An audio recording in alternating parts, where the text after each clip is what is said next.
نحمده ونصلي على رسوله الكريم.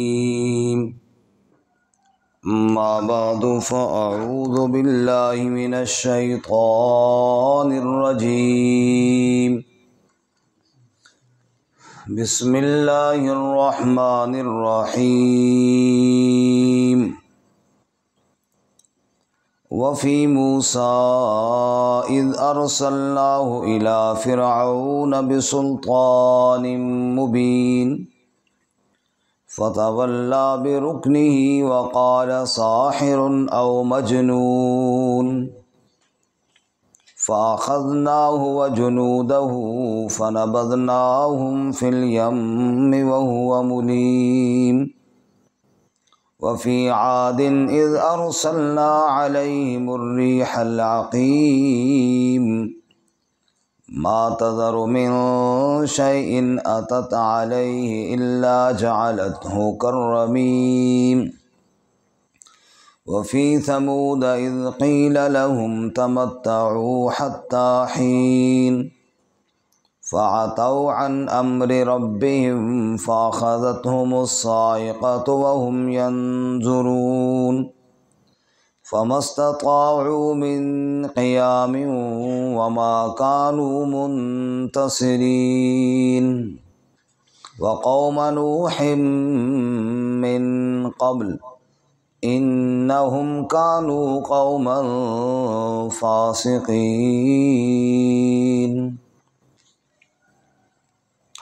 وفي موسى إذ أرسلناه إلى فرعون بسلطان مبين.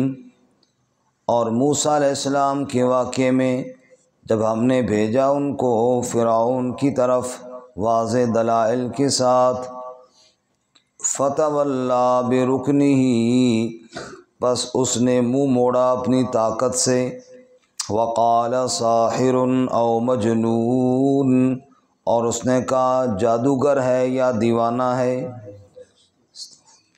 فَأَخَذْنَاهُ وَجُنُودَهُ، پس ہم نے پکڑا اس کو اور اس کے لشکر کو، فَنَبَذْنَاهُمْ فِي الْيَمِّ، پس ہم نے انہیں غرق کیا سمندر میں، وَهُوَ مُلِيمٌ، اور وہ ملامت کے قابل تھا. وَفِي عَادٍ، اور قوم عاد میں، اذ ارسلنا علیہم الریح العقیم، جب ہم نے بھیجی ان پر تیز ہوا، بانجھ ہوا یعنی تیز ہوا، ما تذر من شیء اتت علیہ الا جعلتہ کالرمیم، نہیں چھوڑا اس نے کسی شے کو جس پر بھی وہ آئی مگر اس کو کر دیا چورا چورا. وفی ثمود اذ قیل لهم تمتعوا حتی حین، اور سمود میں جب ان سے کہا گیا نفع اٹھاؤ ایک مدت تک کے لیے، فَعَتَوْا عَنْ أَمْرِ رَبِّهِمْ، پس انہوں نے سرکشی کی اپنے رب کے حکم سے، فَأَخَذَتْهُمُ الصَّاعِقَةُ، پس پکڑا ان کو کڑک نے، وَهُمْ يَنظُرُونَ، اور وہ دیکھتے تھے، فَمَا اسْتَطَاعُوا مِنْ قِيَامٍ، پس وہ طاقت نہ رکھتے تھے اٹھنے کی، وَمَا كَانُوا مُنْتَصِرِينَ، اور نہ وہ مدد کیے گئے. وَقَوْمَ نُوحٍ مِّن قَبْلِ، اور نوح علیہ السلام کی قوم ان سے پہلے، إِنَّهُمْ كَانُوا قَوْمًا فَاسِقِينَ، بے شک وہ بھی فاسق قوم تھی. سبحان ربک رب العزة عما يصفون وسلام على المرسلين والحمد لله رب العالمين. اللهم صل على محمد وعلى آل محمد كما صليت على إبراهيم وعلى آل إبراهيم إنك حميد مجيد. اللهم بارك على محمد وعلى آل محمد كما باركت على إبراهيم وعلى آل إبراهيم إنك حميد مجيد. معزز سامعین، سورۃ الذاریات کا دوسرا رکوع آیت نمبر 38 سے لے کر 46 تک تلاوت کی ہیں۔ اللہ رب العزت ان کے مطابق صحیح بیان کی توفیق عطا فرمائے اور ہمیں قرآن و سنت پر عمل کرنے کی توفیق عطا فرمائے۔ اللہ تعالیٰ کی پکڑ، اللہ تعالیٰ کا عذاب جس قوم پر بھی آیا اس کو تباہ و برباد کر دیا۔ اللہ اپنے عذاب اور پکڑ سے ہماری حفاظت فرمائے۔ قوم لوط کا واقعہ ہم نے کل کے سبق میں پڑھا، کس طرح اللہ تعالیٰ نے ان پر پتھروں کی بارش برسائی اور کس طرح اللہ نے اس پوری قوم کو تباہ و برباد کیا۔ آج کے سبق میں مزید چند نمونے اللہ تعالیٰ کی پکڑ اور عذاب کے ہیں جن کا مختصر تذکرہ اللہ نے کیا۔ سب سے پہلے قوم فرعون، کس طرح اس نے تکبر کیا، غرور کیا فرعون نے، اور موسیٰ علیہ السلام کو نعوذ باللہ جادوگر کہا اور دیوانہ کہا۔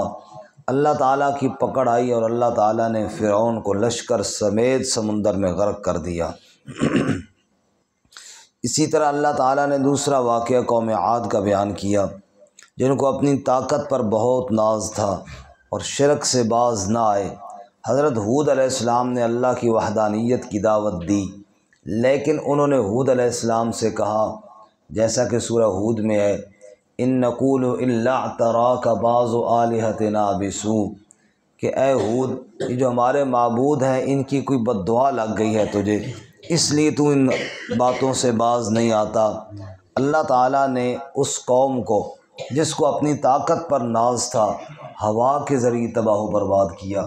ہوا کو تیز کیا اور ایک ہفتے تک ہوا کو مسلط کیا، اور جن کو اپنی طاقت پر ناز تھا ان کو اٹھا اٹھا کر مارا، درختوں پر پھینکا، پہاڑوں پر پھینکا، سروں کو آپس میں ٹکرایا اور پھر تباہ و برباد کر کے رکھ دیا۔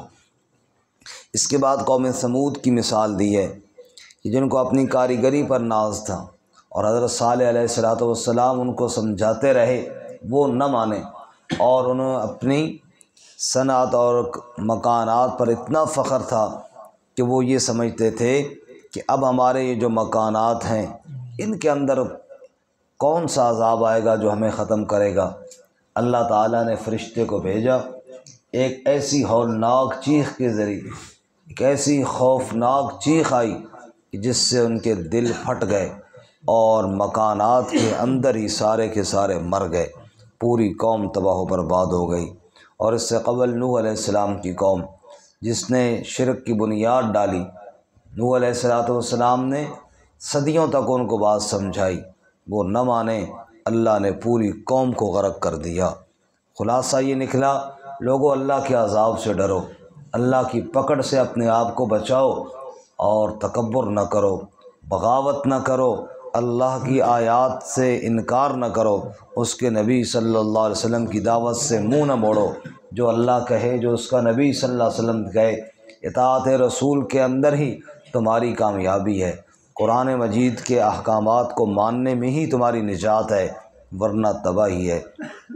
اللہ ہمیں عمل کی توفیق عطا فرمائے۔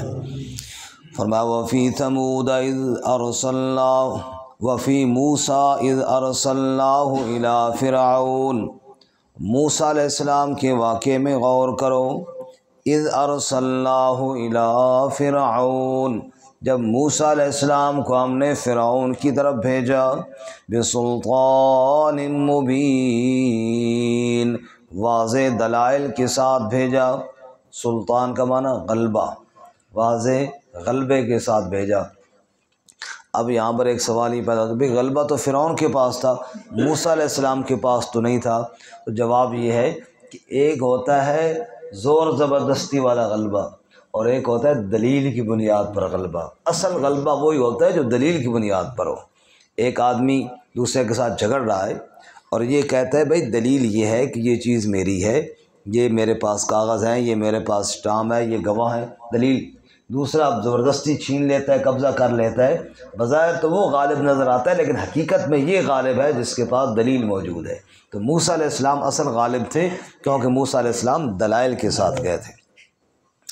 اذ ارسلناہ الی فرعون بسلطان مبین، جب ہم نے اس کو یعنی موسیٰ علیہ السلام کو فرعون کی طرف بھیجا واضح دلائل کے ساتھ، فتولیٰ برکنہ، پس فرعون نے منہ موڑا اپنی طاقت کے ساتھ، اپنی طاقت کے نشے میں، اپنے اقتدار کے غرور میں اس نے کہا مجھے کون ہوتا ہے بتانے والا؟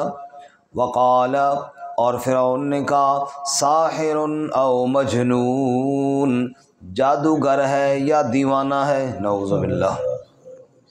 پہلے جادوگر کہا، اور پھر جب موسیٰ علیہ السلام کی دعوت بار بار چلتی رہی تو کہنے لگا دیوانہ ہے، نعوذ باللہ من ذالک۔ اللہ فرماتے ہیں فَأَخَذْنَاهُ وَجُنُودَهُ، پھر وہ دن بھی آیا جب موسیٰ علیہ السلام کو اللہ نے حکم دیا اور وہ اپنی قوم کو راتوں رات لے کر مصر سے نکلے۔ فرعون نے بھی پیچھے اپنے لشکر کو جمع کیا، اور فرعون نے کہا ہم بھی موسیٰ کا پیچھا کریں گے، بغیر اجازت نکل کر کہاں جائے گا؟ دونوں چلتے گئے، آگے دریا آ گیا۔ اللہ فرماتے ہم نے موسیٰ علیہ السلام سے کہا اس بہتے ہوئے دریا پر اپنی لاٹھی تو مارو۔ موسیٰ علیہ السلام نے لاٹھی ماری، فانفلق فکان کل فرق کالطود العظیم، بہتا ہوا دریا فوراً پھٹ گیا اور وہ بالکل بڑے بڑے پہاڑ کے ٹکڑوں کی طرح پانی رک گیا، اور موسیٰ علیہ السلام اور ان کی قوم کے لیے اللہ نے راستے بنا دیے۔ انہی راستوں میں جب فرعون گیا اللہ نے رکے ہوئے پانی کو چلنے کا حکم دے دیا، فرعون اور اس کے لشکر سارے غرق ہو گئے۔ اللہ فرماتے ہیں فَأَخَذْنَاهُ وَجُنُودَهُ، ہم نے فرعون کو پکڑا اور اس کے لشکر کو پکڑا، فَنَبَذْنَاهُمْ فِي الْيَمِّ، ہم نے ان کو دریا میں، سمندر میں غرق کر دیا، ڈبو دیا، وَهُوَ مُلِيمٌ، اور یہ کوئی زیادتی نہ ہوئی، وہ اس قابل تھا کہ اس کو ملامت کیا جاتا، جس کے پاس میں نے اپنے دو نبی بھیجے موسیٰ اور ہارون علیہ السلام، جنہوں نے معجزات دکھائے، جنہوں نے دلائل سے بات سمجھائی، سب کچھ سمجھانے کے بعد جس نے نہ مانا وہ اس قابل ہے کہ اس کو ملامت کیا جائے۔ وفی عاد، اور اسی طرح قوم عاد میں تو غور کرو، ان کے قصے کو دیکھو، اذ ارسلنا علیہم الریح العقیم، جب ہم نے ان کے اوپر بانجھ ہوا بھیجی۔ عقیم ہم نے کل کے سبق میں پڑھا، پرسوں والے سبق میں، جب ابراہیم علیہ السلام کی بیوی نے کہا فسکت وجہہا وقالت عجوز عقیم، اس نے کہا بوڑھی ہوں اور بانجھ ہوں، بانجھ ناقابل اولاد، اور ہوا بانجھ وہ ہے جس میں رحمت نہ ہو، جس میں برکت نہ ہو، جس میں خیر نہ ہو، وہ ہوا ایسی تھی جو سخت طوفان اور عذاب بن کر آئی، اس میں کوئی خیر اور برکت والی چیز نہیں تھی، ورنہ تو ٹھنڈی ہوا چلتی ہے انسان کا دل خوش ہو جاتا ہے، اس کے اندر ایسی کوئی بات نہ تھی۔ فرمایا اذ ارسلنا علیہم الریح العقیم، جب ہم نے ان پر تند ہوا بھیجی، تیز ہوا بھیجی، عذاب والی ہوا بھیجی۔ کیسی ہوا تھی؟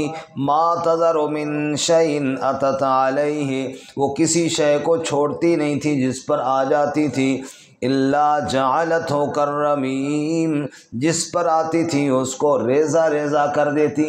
رمیم بوسیدہ ہڈی کو کہتے ہیں، جس کو اٹھاؤ اور ریزہ ریزہ ہو جائے، فرمایا ایسا کر دیتی وہ ہوا، جس پر پہنچی انسان پر گئی تو اسے کھوکھلا کر دیا، درخت پر گئی تو اسے کھوکھلا کر دیا، مکان پر گئی تو اسے ناکارہ بنا دیا، جس چیز پر وہ ہوا گئی اسے بالکل بوسیدہ ہڈی کی طرح ریزہ ریزہ کر کے رکھ دیا۔ اللہ اکبر، اللہ تعالیٰ اپنی پکڑ سے محفوظ فرمائے۔ تو ریح ہوا، قرآن مجید میں اچھی اور خوشگوار ہواؤں کے لیے جمع کا لفظ بولا گیا ہے ریاح، اور عذاب والی ہوا کے لیے واحد کا لفظ بولا گیا ہے ریح۔ وَهُوَ الَّذِي يُرْسِلُ الرِّيَاحَ بُشْرًا بَيْنَ يَدَيْ رَحْمَتِهِ، ریاح جمع، بارش سے پہلے اللہ ہوائیں چلاتا ہے، یہ نہیں فرمایا ہوا چلاتا ہے، ہوائیں چلاتا ہے، جمع کا لفظ بولا۔ اور جہاں عذاب آیا فرمایا اللہ نے تیز ہوا بھیجی، معلوم ہوا اللہ کی طرف سے رحمتیں زیادہ آتی ہیں، ہوائیں برکتوں والی زیادہ آتی ہیں۔ کبھی کبھی اللہ تعالیٰ ریح یعنی تھوڑی، کبھی کبھی کہیں کہیں اللہ عذاب کی ہوا بھیجتا ہے، ورنہ رحمتیں تو اللہ کی بیش بہا ہیں۔ وفی سمودا، ایک اور نمونہ قوم سمود پہ دیکھو، اذ قیل لهم تمتعوا حتی حین، جب ان سے کہا گیا نفع اٹھاؤ ایک مدت تک کے لیے۔ یہ کب کہا؟ کہ جب انہوں نے کہا ہم نبی تب مانیں گے جب پتھر سے اونٹنی نکلے، تو اللہ تعالیٰ نے اپنے نبی صالح علیہ السلام کو یہ معجزہ بھی عطا فرمایا، پتھر سے اونٹنی نکل آئی۔ اب وہ اونٹنی معجزتاً جو آئی تو آزمائش تو بنی، وہ جناب چارہ خوب کھاتی، وہ پانی خوب پیتی۔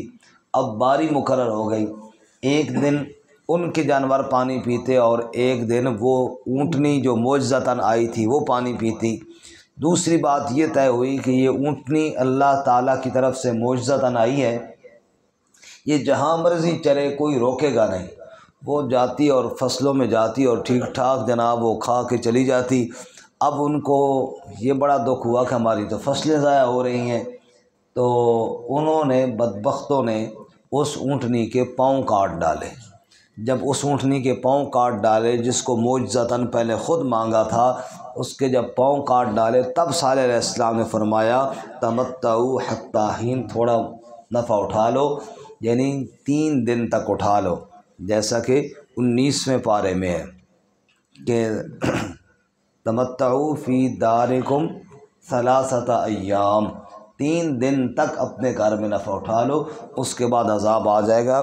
چنانچہ ایسا ہی ہوا، 3 دنوں کے بعد چیخ نے پوری قوم کو تباہ و برباد کر دیا۔ وفی ثمود اذ قیل لهم تمتعوا حتی حین، اور قوم سمود میں غور کرو جب ان سے کہا گیا نفع اٹھا لو ایک مدت تک کے لیے، فعتوا عن امر ربهم، بس انہوں نے سرکشی کی، بغاوت کی اپنے رب کے حکم سے، فاخذتهم الصاعقہ، بس پکڑا ان کو ایک بجلی کی کڑک نے، وهم ينظرون، اور وہ دیکھ رہے تھے، دیکھتے دیکھتے تباہ و برباد ہو گئے۔ فمستطاعوا من قیام، پھر ایسی چیخ آئی کہ اٹھنے کی ہمت کسی میں نہ رہی، بس گرے پڑے ہیں اور اٹھ نہیں سکتے۔ وما كانوا منتصرین، اور کوئی ان کی مدد کو نہ پہنچا، اللہ کے عذاب سے کوئی چھڑانے والا۔ وقوم نوح من قبل، اور ان سے پہلے نوح علیہ السلام کی قوم بھی ایسی برباد ہوئی جو 5 بزرگوں کی پوجا کرتے تھے، ود، سوا، یعوس، یعوق اور نصر۔ نوح علیہ السلام نے 950 سال تک دعوت دی، رات دن دعوت دی، نہ مانا، بالآخر اللہ کا عذاب آیا۔ اور انہم کانوا قوما فاسقین، یہ ساری فاسق قومیں تھیں، سب اللہ کی بغاوت کرنے والی تھیں۔ قوم لوط ہو تب، فرعون کی قوم ہو تب، قوم عاد ہو تب، قوم ثمود ہو تب، قوم نوح ہو تب، یہ ساری وہ قومیں ہیں جنہوں نے بغاوت کی، نافرمانی کی، اللہ نے نیست و نابود کر دیا، صفحہ ہستی سے ان کا نام و نشان مٹا دیا۔ یہ واقعات کوئی کہانی نہیں، یہ واقعات کوئی قصہ اور لطف اندوزی کے لیے نہیں، یہ عبرت کے لیے ہیں۔ جہاں میں عبرت کے ہیں ہر سو نمونے، مگر تجھ کو اندھا کیا ہے رنگ و بو نے۔ عبرت کے نمونے تو بہت ہیں، تم دنیا کے نقشوں میں